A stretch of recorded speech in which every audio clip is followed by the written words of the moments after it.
car is revealed, very little is known about it. Bugatti have been incredibly tight-lipped. All we can see is an elongated chassis when compared to the likes of the Devo behind. We'll take a look at that later as well. The center line that they're clearly emphasizing down to the horseshoe grille at the front. But very soon it will be the world premiere and that cover will be removed. Ladies and gentlemen, welcome to Geneva and welcome to Bugatti.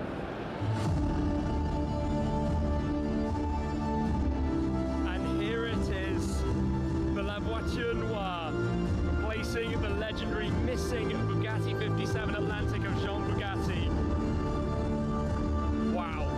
Here it goes then, spinning in front of us, the brand new Bugatti La Voiture Noire. It was revealed by Stefan Winkelmann, but this is a car that pays tribute to the legendary missing Bugatti Atlantic. So going way back, Jean Bugatti, son of Ettore Bugatti, was the designer of the Atlantic, his favorite of all time.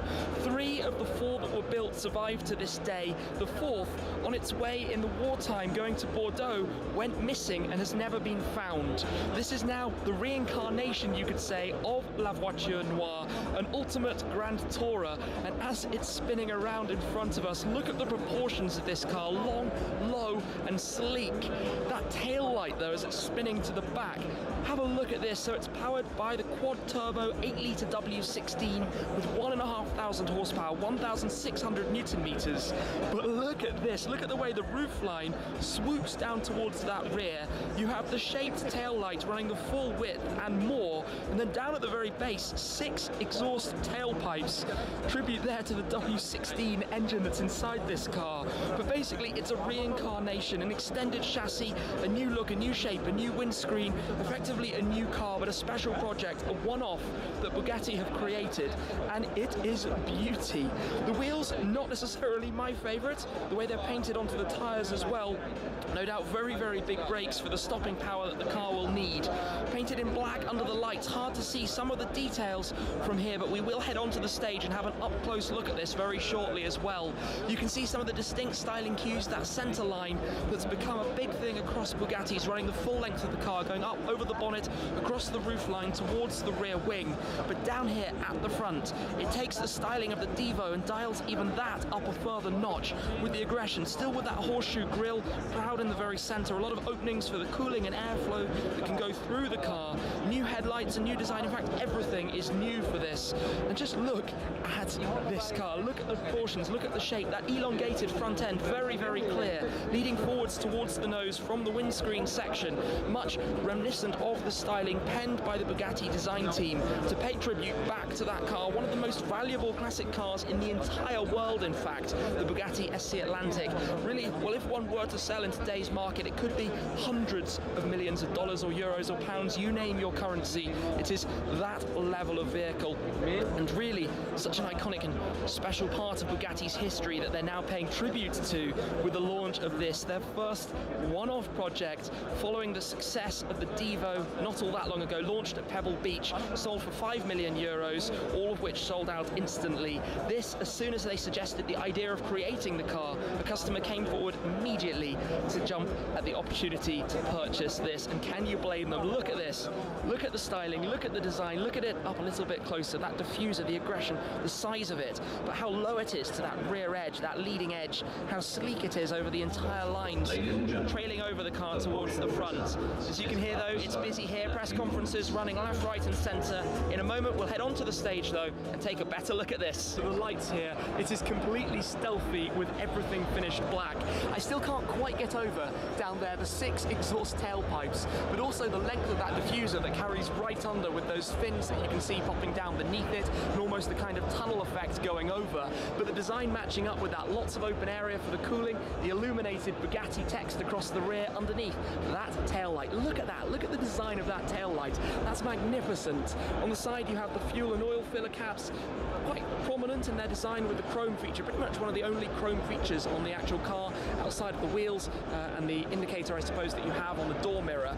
Look at the rake of the windscreen, Look at how shallow that angle is, how aggressive that is, with the single wiper again in the center, lining up with that center line the full length of the car. But even on the bonnet section itself, you have those deeper, almost cutouts. But look at the texture that you have beneath them that's made in the body panel. Presumably the car will be entirely made from carbon fiber, as other Bugattis. The horseshoe grille itself is wider, it's more angular, more prominent, more presence, extra cooling that you can see just inside the sides there. Also directional vanes going around those front corners to direct airflow actually around the car.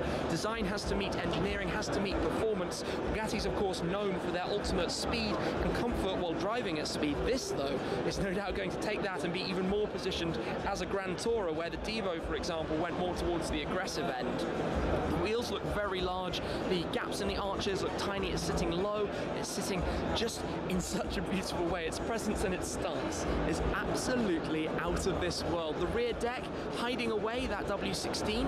Of course, traditionally the Chiron, as we'll see very shortly, has a more open section where you can see a little bit more of what's happening at the back.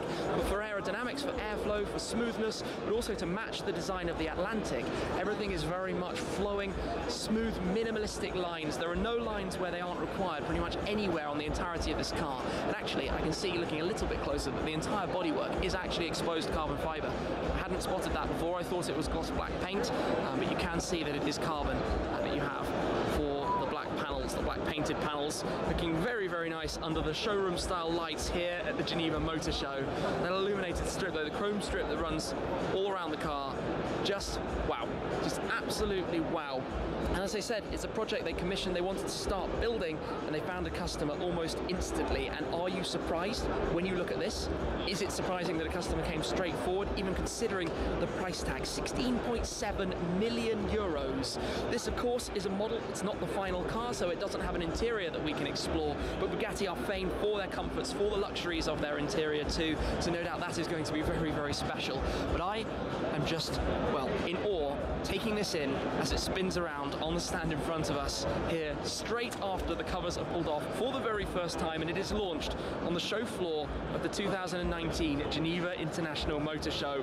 What a car, and what an opportunity to see it here first at La Voiture Noire, just to take in this car, most likely the star of the 2019 Geneva Motor Show, both in terms of its value, its exclusivity, its design work, what it represents, and how it brings so much of that Bugatti, I suppose, tradition and history into the modern day in a vehicle that carries a price tag of 16.7 million euros. It's almost impossible to comprehend the value of the final version of this car. That, as a number, the world's most expensive car, literally. And you guys have just seen it presented here and taken a first ever look at the Bugatti La Voiture Noire.